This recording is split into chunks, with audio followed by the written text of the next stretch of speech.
Today on the show, an Irish town has recently banned smartphones for children. And guess what? Things got better. Speaking of kids, I have a new one, and we had a wild experience at the hospital. Can't wait to tell you about it. Plus, Josh and I have recently found an online game that is the greatest game of all time. There is not even a close second. He's not wrong. All this and more on episode 17 of the Blimey Cow podcast.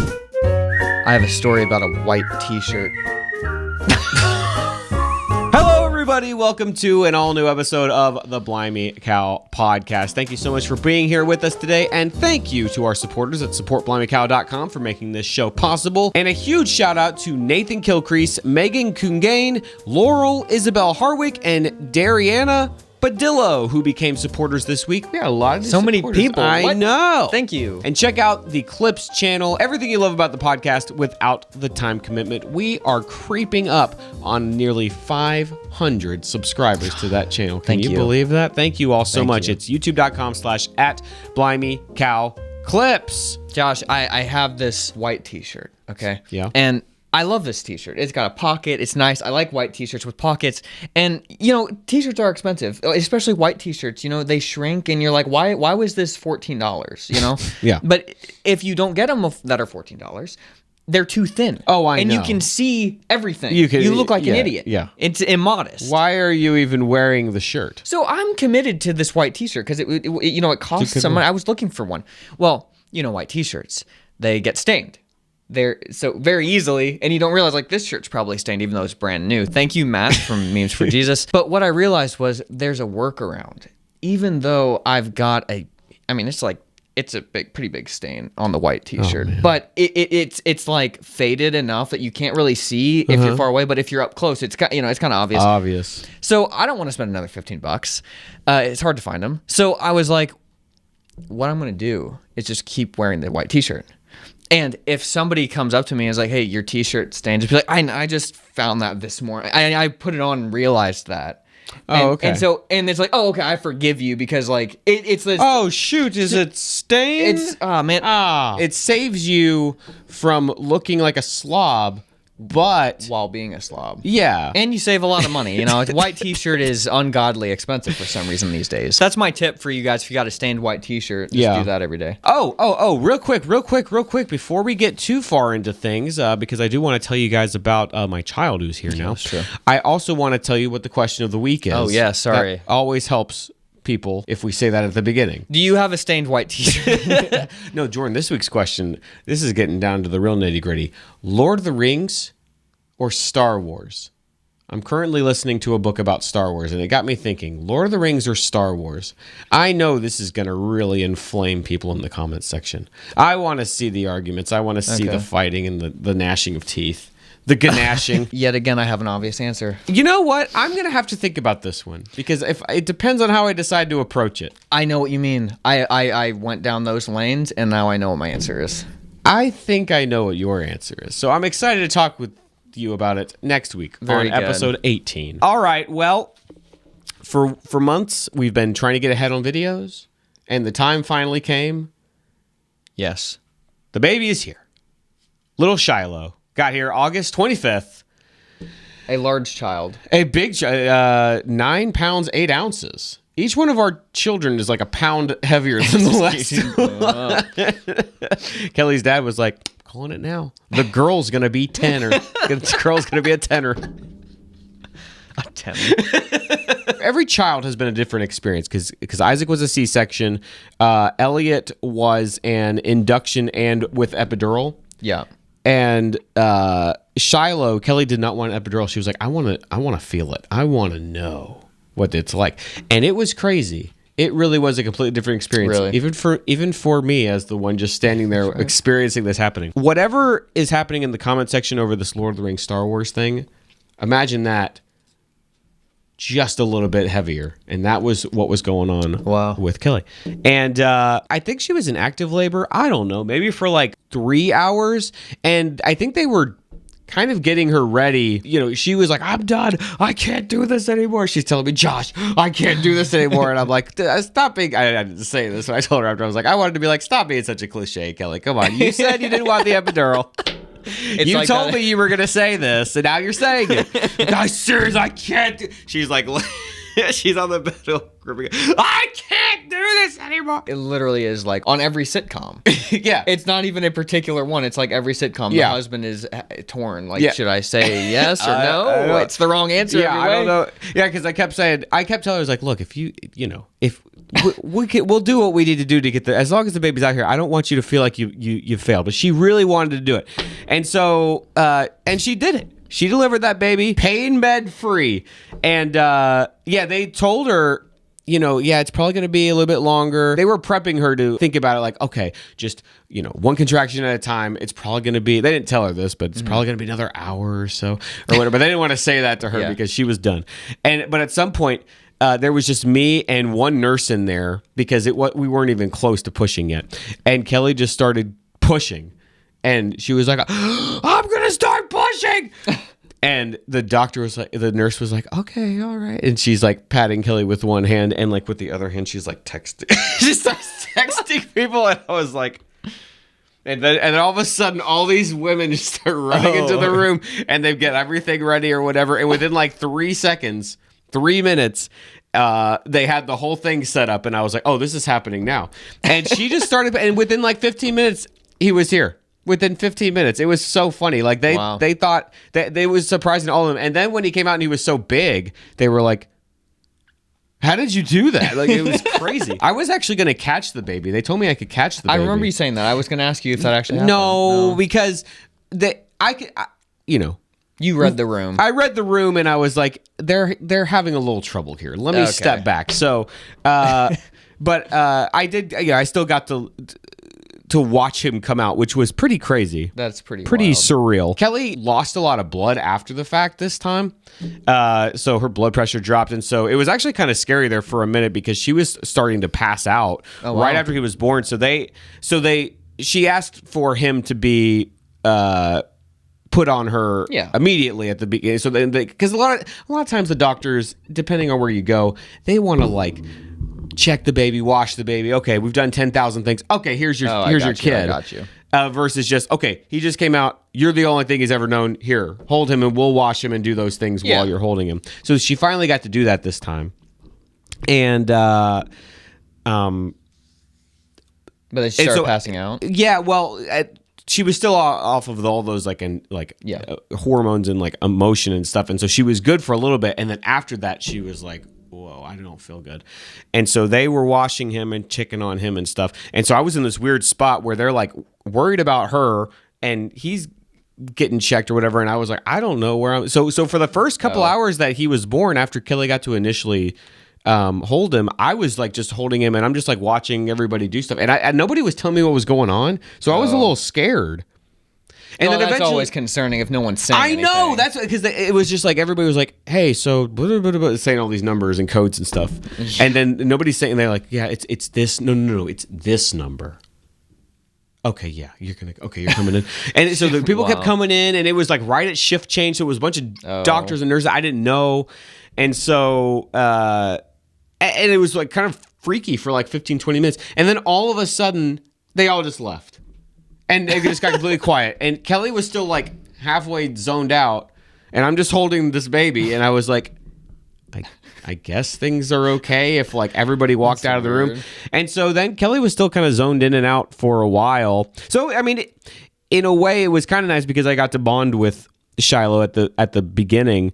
And then within a day, Kelly felt better and stuff. But that was scary. Like having a baby is like an event. I mean, it's like it's like a crazy thing that a woman's body does. And sometimes there's just a lot. I mean, they kind of prep you to say, hey, there's going to be a lot of blood. But if you lose a lot of blood, you can be in trouble. So, wow. So anyway, that was scary, but we got to go home a day or two after. And then the boys got to meet him and the boys love him and it's all great.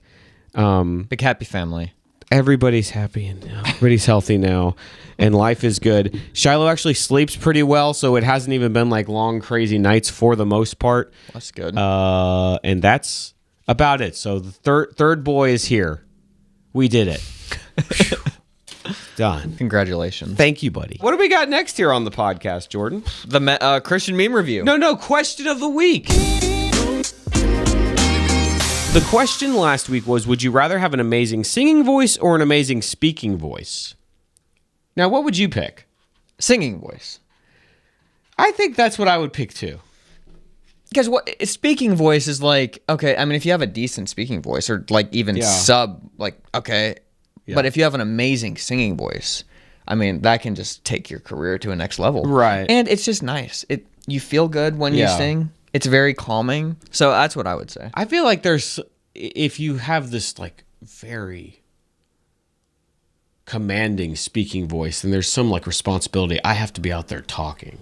Yeah, I just want to be able to, if I can sing well, it's like, great, I can come up with a song.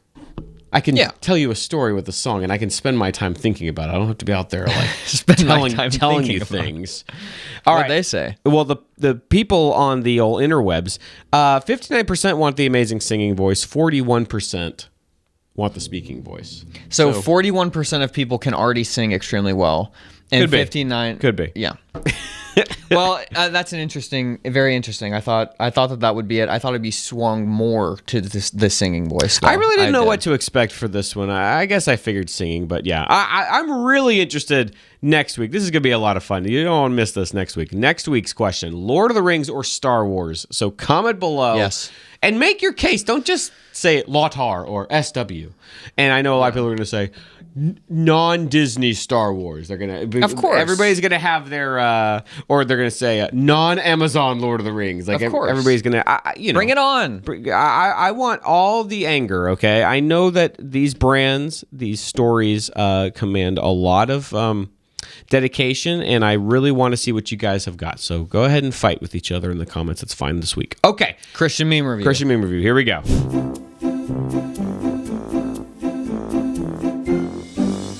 I've got a meme that we are not actually going to post. What? Yeah, it's right here. We're not going to post it? We're not going to. We're not going to use it? I mean, I'm editing this week, so I'm going to use it. I don't like them putting chemicals in the water that turn the friggin' frogs gay. Do you understand that? Serious crap. I don't like them putting chemicals in the water that turn the friggin' frogs. Oh, that's funny. Can we use it, Josh? Sure. Amy sent that to me. Our sister. There was no context. She just sent it to me, and that was it. Let's see what I got. I don't remember what I posted. Oh, this was something somebody emailed me. Check this out. I've been teaching the disciples all week. It's nice to actually take a break and have a little fun. Cannonball! I've been teaching the disciples all week. It's nice to actually take a break and have a little fun. Cannonball!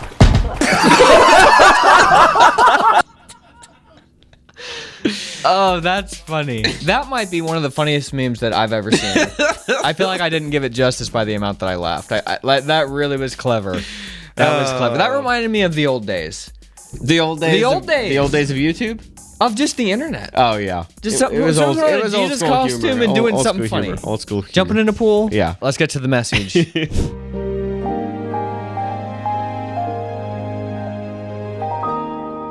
Dear Jordan and Josh, I'm a 20-year-old girl still living at home, and I've really liked this guy I've grown up with, also 20, on and off since we were 8 years old in a homeschool group together. We had been texting a lot last year, and he asked if we could get to know each other better, but I told him no, because he's not the same denomination I am. And I knew my parents would never allow it, even though we agree and everything doctrinally. I realized I was tired of hiding my true feeling because of my parents' opinion, and we were texting late one night, and he said he liked me, so I said I liked him back. My parents are unpredictable, and because he's not the same exact denomination as me, I know they will freak out and think I'm leaving everything true behind. I've talked to my parents several times, and they told me they were proud of me for friend zoning him. That's a weird thing to say. And they wouldn't approve if I dated a guy not in my denomination. Any advice on how we should proceed would be great. I want to respect my parents while I'm living in their home, but I almost feel like the best option would be for me to finish getting financially stable and just move out so we can date and I can stop living with my life on hold because of my parents' opinion.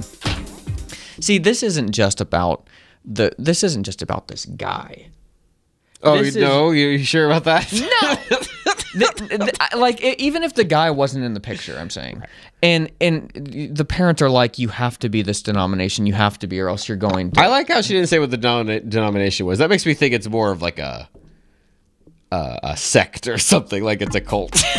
It's not like Baptist. I don't know, man. Or it's hard to know. Presbyterian. Well, you never know. It depends. So if you write a message and you say this one line, this is the one line that you need to read and through a message. Can you imagine saying this?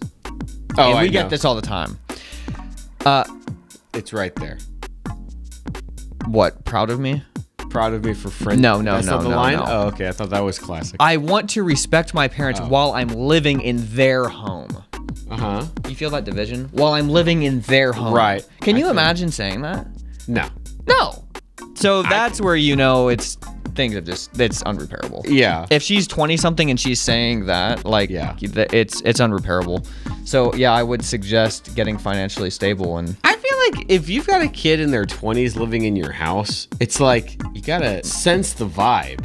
yeah, With your kid, it's like, hey, I can't really like tell this child how to live their life as much anymore because at some point they're gonna move out. So if anything, I should start working on kind of that transitional relationship of like, okay, soon you're going to be moved out. So let's now move from me telling you what to do and being mad at you when you do things I don't like all the time to, hey, I am now in more of a guidance role in your life. they've know what I mean? They've tripled down. I mean, It's they're so scared weird. to lose control. They've quadrupled down. This is why they're like, why don't the kids go to church? It's because of stuff like this. It's like this. You know what I mean? This is why last episode we were talking about why more Christians drink alcohol. Yeah. I think it's okay. It's for this. It's literally for this reason. This is why Christians believe it's more okay to drink alcohol than atheists. It's all For this reason. It's all that they have. It's all that they have. So they're like, well, my parents said it was bad, but they also told me I couldn't date this guy. I couldn't date the guy because he was a Baptist. Baptist, and I'm a Presbyterian or a Pentecostal or whatever the heck. It doesn't make it. And even she even said like we believe the same stuff doctrinally. Like, well, none of this makes any sense. That's what makes me think that she's actually in some sort of like their church has a denomination. It's not like under an umbrella of churches. It's like her church is some specific thing, and she's been told, hey, this is our denomination, but really it's actually just, hey, this guy is the leader of our denomination, and we do what he says, and do not date outside of this church. I don't know, something is weird about this. Yeah, I would get financially stable. Yeah. It's like, look, the right thing to do is just to, while you're in their house, do what they ask of you, and then scoot on out of there, and just try to maintain a good relationship, but also kind of recognize what things that they said were good and what things that they said are silly. And don't just be a bitter person. Right. I know that's that cringy bitter person who does everything opposite of what they said, even if it was a good thing. It would be so easy for you to do that, and nobody would blame you. But I would. Be a better person, okay? Be a better person than your folks that are proud of you for friend zoning a guy. I don't know. It's just weird. Okay. Let's move on. Good news or bad news? All right, Josh. Irish town bans smartphones for kids? Yes, according to The Sun, startling recent figures from communication regulator Ofcom show that 20% of kids have a smartphone by the age of... What age do you think? 5. 3. Now, what? This in Ireland? I think this is overseas, but okay. I honestly, in a lot of ways, I think that the U.S. is a little bit worse off. So maybe it's even worse here. I don't know. A child who is 3 owns a smartphone. I think that what they're saying this is what I hope is that they've got some sort of like little like tablet device that they use to watch things. I don't think it means that they have like at the grocery store. Call us if you go missing in the grocery store. Yeah, okay. I don't think it's like that. I mean, that's what I hope. I don't like. What's a 3-year-old going to do with a phone anyway? I don't know. Like Isaac, we have an old iPod Touch iPhone thingy, an old one, and sometimes Isaac uses it to like make voice recordings. Yeah, because there's an easy way to make voice, but it's not. So he's I don't know one of the statistics. I don't know if that counts as he has a smartphone. Like he. Yeah. No, I don't. It's not like we say Isaac, that's yours, but he's the one who uses it. It's not like we use it. You know what I mean? So I don't know. Anyways. The entire population of Greystones in County Wicklow got together to agree not to buy smartphones for their kids until they were in secondary school, which I had to look up. That's not something we have over here. Secondary school starts around, I think, age 11. So they've all made a promise. Well, it's elementary, then middle, then high. Yeah, it sounded like it was the equivalent of when they started high school, but it starts at 11 or something. But anyway, so... all 8 primary schools in the town have already stopped pupils from bringing the electronic devices into the learning environment. So basically, the school said you can't bring your phones here. And so then the school parent association went further and initiated a voluntary ban among themselves. So the article set it up like this town has a ban on them, but really it's a community that just made a voluntary ban, which I prefer that. Sounds great. What do you think about that though? Is an outright would you be okay with an outright ban if the government actually said kids are not allowed to purchase smartphones in the same way that kids can't buy cigarettes, in the same way that kids can't get a tattoo, in the same way, kids can't buy alcohol, kids can't own cell phones. If we catch a kid drinking, if we catch a kid with a cell phone, you're in trouble. What do you think about that? No, it shouldn't be illegal. But this is great news, not because of the cell phone ban, but because of the community coming together and making that decision. That's how I don't care if the community comes together and is like, hey, this is bad for our kids. That's even better news than banning the thing itself by the parents. So that they're in contact with each other. I mean, I wish that we had that here. Right. It's a testament to the idea of small communities versus large ones where you don't really know your neighbors, you know. Yeah. So it says a survey this week revealed that choosing when to give a child their first mobile phone was as tough for some parents as selecting the right school to send their children to. You don't want your kids to be the weird ones, but you also do want your kids to be the weird ones. Like at the same time, that's what I'm realizing as a parent. That's kind of the thing. It's like you want your kid to be their own person, be unique, but for good reasons, not just because, my parents have these arbitrary rules that kind of make me stick out like a sore thumb and I don't really understand them. You know what I mean? So you kind of but it's hard with a phone because a phone just seems fun. And it's hard for a kid in the same way that it's like, we don't watch those shows. Oh, well, why can't I? Now I got to explain to Jimmy over here why I can't watch Power Rangers. Well, it's violent. I can't go tell him that they punch each other so I can't watch it. What do you know what I mean? It just puts the kid in this kind of weird spot, but it's like, it was probably better that you didn't watch that stuff growing up, but it's just interesting. I wonder if, like you said, it is good to have your kid be slightly weird. Yeah. Because they're not allowed to do things that they understand. Mm-hmm.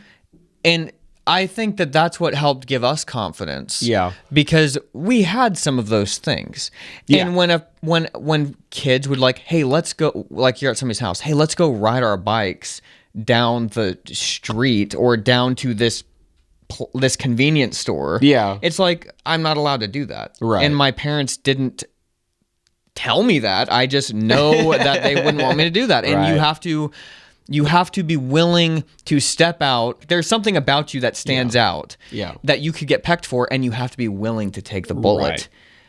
That builds. So, I mean, if you can do that, you will. Yeah. If you teach a child to do that when they're growing up and to be okay mentally with that and be stronger and actually find courage in that, they're going to be fine. That's a tough thing because that really isn't something you can teach. It just is something you can kind of guide a child through while it's happening. So it's about like, you don't want to like create situations where, okay, but at the same time, you want to be able to help them when those things come up. So it's interesting. And we haven't really reached, the kids are still too young for that. But you know, even with the, like, it always makes me feel a little weird when Isaac uses the old smartphone, like I was saying. Yeah. I don't like seeing him on it, but at the same time, I don't take it from him because he's sitting there doing something creative with it. Like he's making voice recordings, and I never know what he's like saying on them, but I can tell he's like creating a little story in his head, doing stuff. And it's like I don't want to tell him no, you can't use that tool of creativity because it'd be the same thing as if mom and dad said no, you can't use that camera because you know cameras can be dangerous. The worry though is that this thing is designed. A home video camera is not designed to be addictive in the way that a smartphone, everything about it is designed to keep you looking at it. You know what I mean? Yeah. That's the worry, and that's how it feels different now than it did when we were kids. So that's sort of the give and take about it. Well, I think it's good news. Think overall, so? Yeah. Good job, Irish Town. You're really on the forefront. Okay. We got a little bit of a game next, Josh. It's Here we go. My facial recognition game. Here we go. So if you're new here because for some reason you just wandered onto this podcast, I have this facial recognition superpower called Super Recognizer. If you've maybe only casually seen this show, you're probably aware of this. So every week now I come up with, or I just see faces and I save them on my computer and I show them to Josh to see if he is able to recognize what this person is in another context, facially, Josh. So we've got I got 5 this week. I'm ready. Let's see if you can figure this out. Okay, Josh, who is this guy? Here's another picture of him. Random YouTuber, icebarrel300 I was considering purchasing, decided not to. So, dude, this makes me think I'm not good at this. I don't know who that looks. I don't know. Maybe a sports guy? Okay, hey, Aaron Rodgers. Yeah, he just kind of look like Aaron Rodgers. Slightly, he has more of a bulbous nose than Aaron Rodgers. That's what I was gonna say. Eyes the are bulbous nose. the eyes and the mouth shape is exactly the same. Yeah. Okay, we have another one here, Josh. Who does this guy look like? Again, another random person on YouTube. I was searching something and came across this guy. Screenshot his face. Instantly was like, this guy looks a lot. I don't think I... Another sports figure. Another sports figure? All right. Shoot. You know what? I don't know. I don't even think I can take it. Oh, LeBron. Yeah, I can see it. It's like he's his cousin, or he's like his son, or something like that. That one's okay. The Aaron Rodgers one was better. You got more sports ones for me? You're not gonna get this one because you don't watch this kind of YouTube. But some people out there, this is a sports figure. Oh, this is a sports guy? Yeah. Okay, so this guy here is a guy on Is It Cake on Netflix. Sure. He's the host. Who does he look like? You're not gonna get this because it's a sports guy, an obscure sports guy. He's a player or YouTuber. He's a YouTuber. Oh, you're gonna say he looks like Pat McAfee. No. Oh, you cut that out. McAfee. You can cut that out. I look like an idiot. Do you know who this guy is? No, I've never seen him. You've never seen this guy? You actually need to watch this guy. I feel like there's a lot of people you're gonna lose with this one because you've got to know some obscure sports guy and Is It Cake. This guy is not obscure. This is not. I'm obscure. This guy has idiot. Hundreds of millions of views. Hundreds of millions? What does he talk about? He is this insane basketball player I mean, this is one of the bigger YouTube channels. All right. Well, what's more embarrassing, that I didn't know that guy was the host of Is It Cake, or if I didn't know the professor? We got a lady this time? This is the girl from Love Is Blind. I'm going to give you 2, and you tell me if I'm right. I think she kind of looks like J.K. Rowling. Wow, she does. That's good. And then the other one I was going to suggest maybe is Kate Winslet. I don't know who that is. the girl from the Titanic. She looks like Brooke Wagner. Nobody's gonna No, know. I was not going to use this one. I just wanted to show you. Leave this in. Everybody go check out Brooke Wagner. That's an extra recommendation for you this week. Yeah. Great music. You pull up a picture of J.K. Rowling and you tell me that doesn't look more like J.K. Rowling. Look, click that. That's the one. Click that picture and then go back to your picture. Yeah, it's like You tell me that that's not the same person. It's uncanny. You're right, Josh. It's uncanny. It's an old version of her. Can you believe that? Right. I did it. Good job. You are better at this than I am. Look at that. Crushed it. Nailed it. Hey, we do have a little bit. Well, this is a version of facial recognition. What we're going to talk about next. It is. This is a conspiracy theory. Now, Josh, rarely am I... Dude, you were mad. Well, rarely do I try and disprove the conspiracy theories. I just embrace them. This time I saw a conspiracy theory online that I disproved myself. Jordan's texting me like 9 o'clock at night like, dude, I had to respond to this tweet. I couldn't believe they're trying to pull this. So there's a lot of you are going to know who Stu Peters is. A lot of you, I'm sure. But he posted this tweet that says, the guy pretending to be John Fetterman looks nothing like the real John Fetterman, who is a politician. Ears clearly don't match. And so me, obviously Josh, being a super recognizer, I was like, these are the same person. I mean, it's not even a question in my mind that this is the same person. It's just, okay, he's got a mustache and his ears look cool, but he's wearing glasses and his facial hair just dropped down to beneath his mouth. And so it made me mad because this was getting look at this, 3,000 But Jordan, retweets. the ears are completely different. And so me knowing Not even a good fake. Stu Peters, he's around cameras every day of his life. So am I. So I was like, he's either intentionally lying to people or, because Josh, this could be good news or bad news. Twitter or X pays you for, it doesn't matter what you post, they're paying you for the amount of views that you get. Right. So this got tons and 1.4 million views. For This guy's this, making bank. What I think is this intentional lie, or at least he just closed his eyes and was like, well, it could be. I don't know. I mean, look, I think these guys, look, these guys just post 5,000 things a day. They say, oh, this looks like something to get people mad. Boom, it's done. Yeah, it's stupid. That's what they like to do. And So- he didn't think about this one time after he posted this. He just moved on with his day, thought about something else. So me being around cameras, I'm like, okay, clearly the one on the left is taken from a cell phone, and those warp your face because there are wide lenses. But even if it wasn't a wide camera lens, if you stand closer to your phone, because of the triangulation, it sees less of your face. So it's going to make your ears look closer. Right. Whereas if you have it, think about it this way. If it's right here, you can't see your ears well. If you have it 40 feet away, you can see your ears more because of the distance. I don't know how to explain that other than it's just what it is. Do you have the picture that you took of yourself? Yes. Did you save that? Okay, I never tweet, but I tweeted this picture of myself.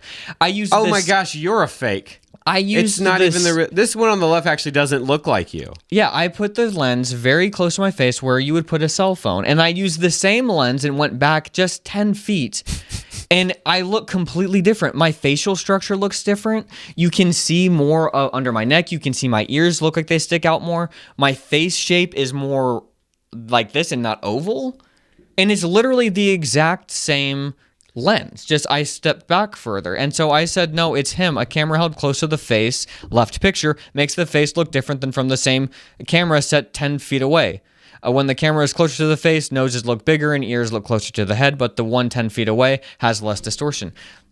I'm just glad that you captured the exact moment that you saw this guy's tweet. Yeah, that was me peed off. You were like, yeah, I couldn't believe it. So, you know what? That got 666 views. oh no, 7 Jordan. likes, 606. So Satan watched it. Did you get paid for this? No. Oh, you didn't I didn't apply. Oh, okay. You Like didn't apply these for guys that. I don't do. even know. This So is- is that you have to like be verified or whatever? You Is that have part to- of Twitter Blue? Yeah, and you get yeah, paid. yeah. Oh, okay. Maybe So- I should get back on Twitter and just post random stuff. Dude, you have Throw to make... credit the wall. Conspiracy theory debunked. Fetterman is still with us. Yeah, John Fetterman is still here for better or for worse. He's still with us. So let's go to deep thoughts. Deep thoughts. I got a good one.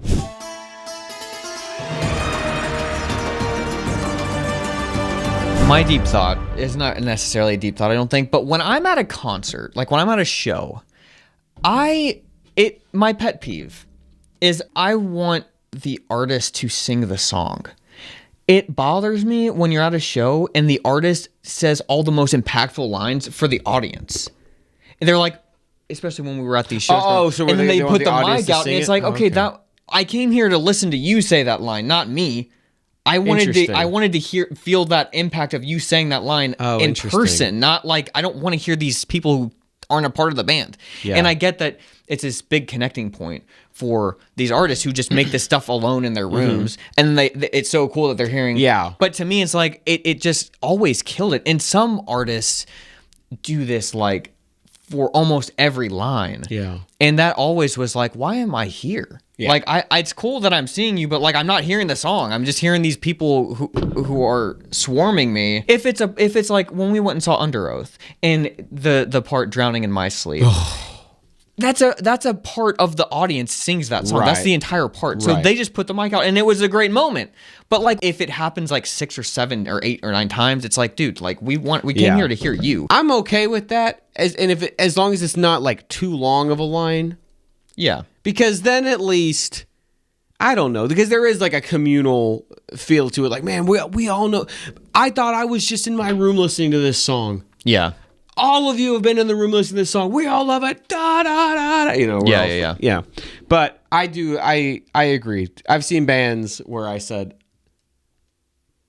As Cities Burn am I getting paid for this? Huh? As Cities Burn does this a lot. At the end, TJ was doing this all the time. Oh, well, dude, okay.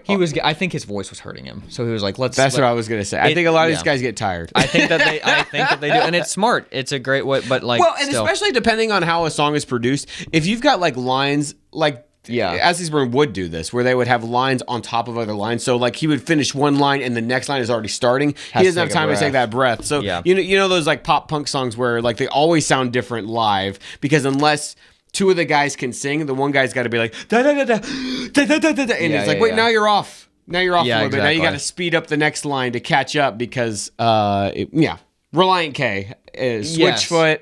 Both have kind of, I've noticed this live. So, they're still playing shows sometimes. Can you imagine if Reliant K put out a new CD at this point? Wow. Should they? That's the question.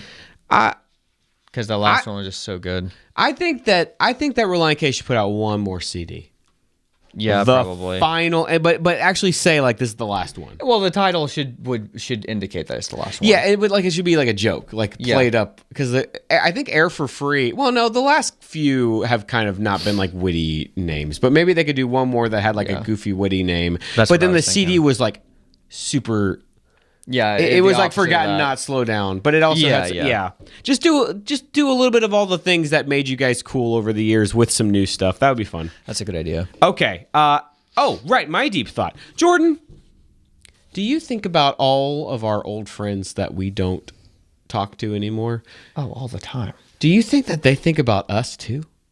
Yes. Really? That's what I wonder about. I think that they do. I have always felt that I was weird. I don't know why you thought that. No, it annoys me that you think that. Josh has this complex that he thought that he was weird or something, but it was like everybody wanted to be around you. Everybody wanted to be around us. Mm-hmm. I just always felt like such a weird kid. No, I don't understand it. It makes me mad that you think that. Wow. It does. I don't know sorry. where you got now that. I want to apologize. Like now Jordan's mad at me. I knew I was weird. I don't know. I am weird. He's mad at me now. Like if I was just normal, he wouldn't do this. It doesn't make sense. It doesn't make sense. I want to hear I want to hear your reason for believing that right here, right now. I don't understand. Because I had a really imaginative, creative brain growing up, and so. But this is what's so weird. I know at some point I'm going to stop telling these stories about the kids because it'll feel weird as they get older. But while they're still so little, Isaac does so many little things like me, and I'm like, man, he's like the coolest kid. Was this what it was? I thought I was weird for doing the cool stuff he does. He'll just, he'll sit there in the corner with whatever little toys he's playing with, and he'll just imagine this thing and this thing, and he'll just be sitting there like playing out stories and That's what I did growing up. I would like have TV shows in my head, and like I was the star of the TV shows. I just thought, man, everybody else is like doing fun stuff, and I'm just over here in the corner. Like that's how I felt growing up. That's how I felt. Yeah. No. But now I feel vindicated in my own head because I kind of have made a career out of doing that stuff. But had I just gone and gotten like a normal job or whatever, I probably would have always thought, well, that was kind of weird that I did that. But at least it kind of paid off. Now I don't know. Is that okay? I don't know. I think that everybody thought that was cool. That like you did the radio show at school. You did. I mean, when I was like a young kid.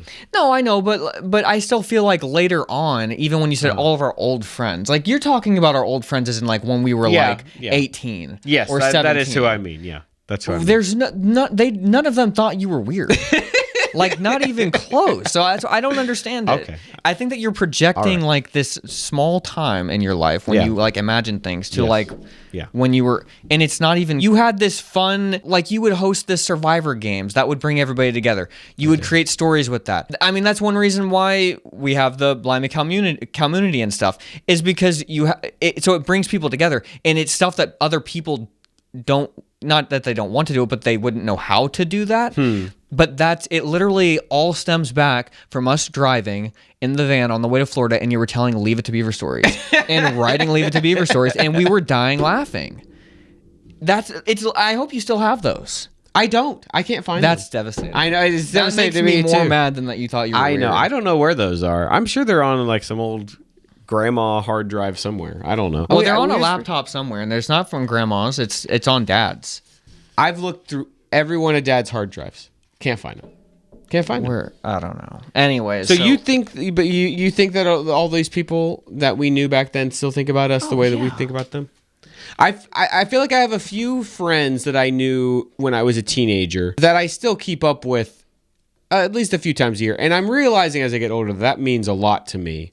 Because in a way, that's a way of both parties saying to each other, hey, that was a special time in our lives, and we were good friends. And so maybe we're in different places now or whatever, but I want you to know that you always meant something to me. And so when I don't keep up with certain people, maybe like, I don't know, like things were weird at some point, or there was, whatever, who knows? It always makes me feel bad. And I'm like, I don't know. No, people forget that stuff quickly. Yeah. When time passes and life goes by. I hope so, anything weird that happened doesn't even matter. Yeah. Deep thoughts. It gave me hope now. Thank you for the nice things you said. Well, it's true. It's not even that. It gave me hope. Is that you already gave me hope? Okay. Josh had subversive music. So we'll just I'll say still talk about that.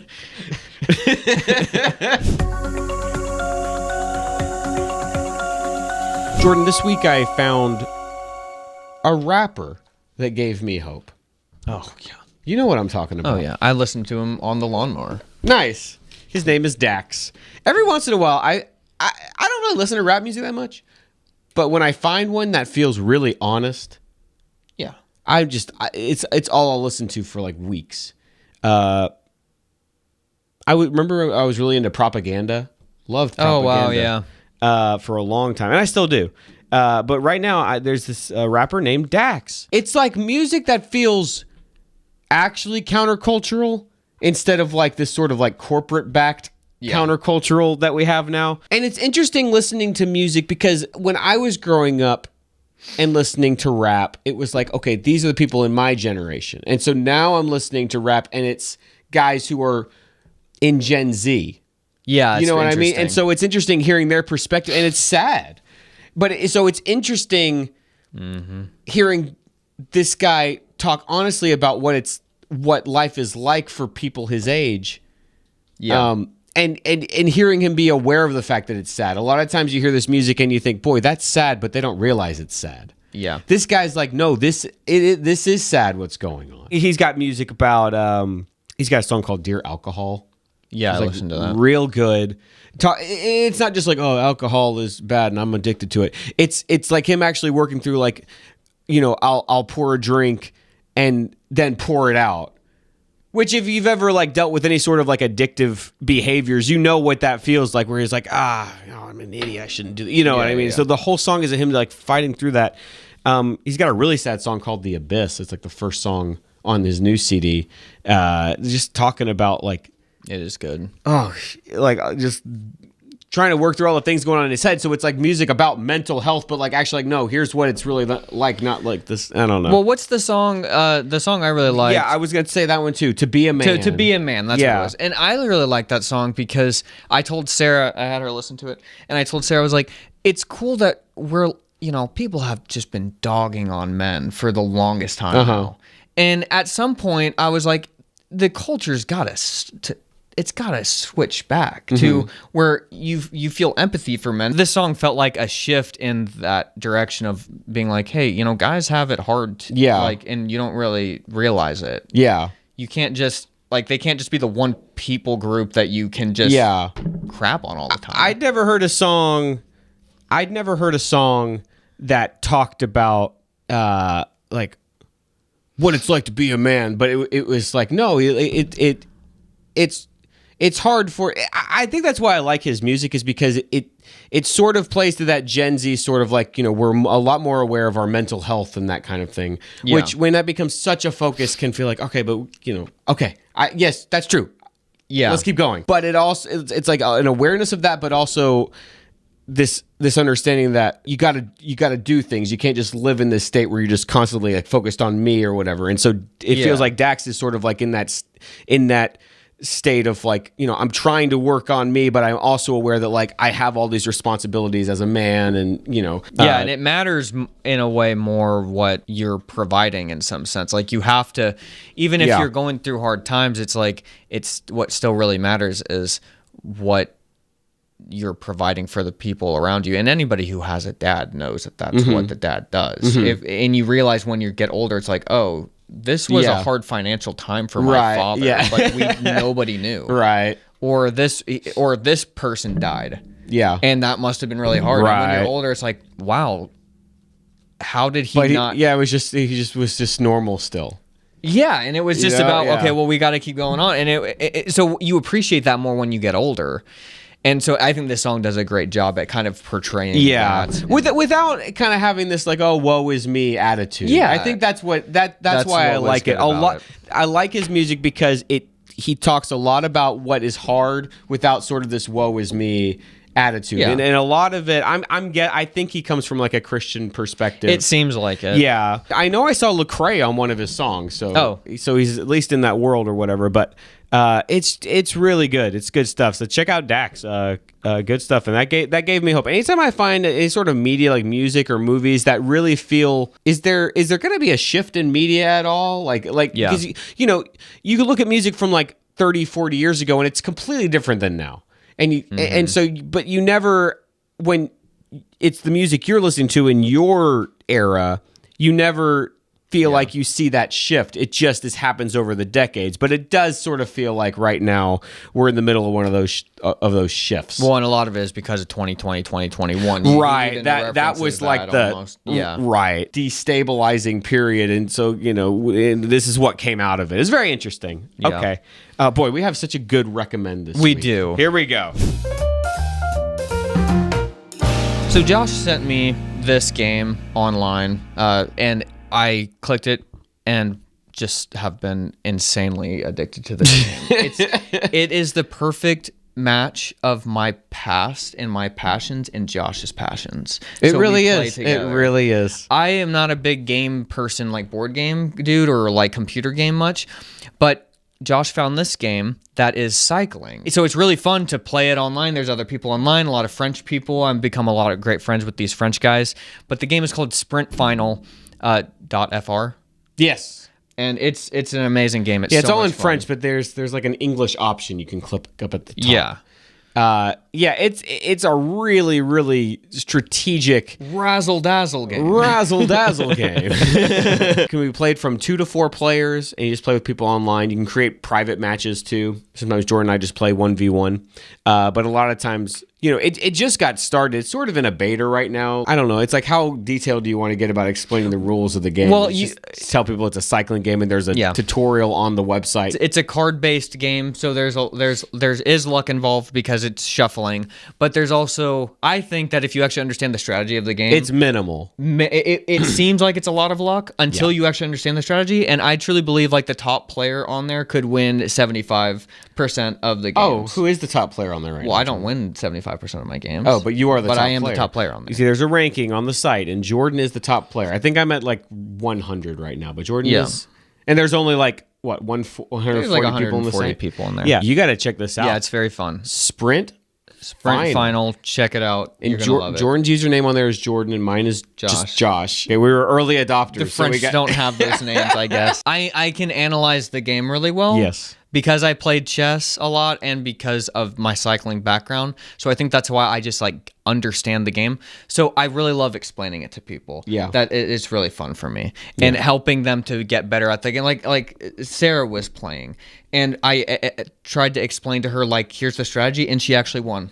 Nice. The strategies work. So it's not luck-based. If you play it and you feel like it's totally luck-based, it's not. You will not beat Jordan. There's always a chance. There's 25% chance if you don't understand the game that you just draw the right thing for people that never know. So you can lose. You can set the games to be 2 minute or 15 minute or 24 hours. I normally join the 24-hour game. So if you ever are on there, you sign up and you create a 24-hour game, I'll probably join it. That means you have 24 hours to move to take per your turn. Right. But a lot of people just go quicker. It's not like just one turn per 24 hours. I normally get up in the morning, take all my turns, and if I have time in the middle of the day, I'll hop on and do whatever turns are available, and then at the end of the night, after the boys go to sleep, I'll do my turns again. And a lot of these guys are in France, so when I wake up in the morning, they've all taken their turns again.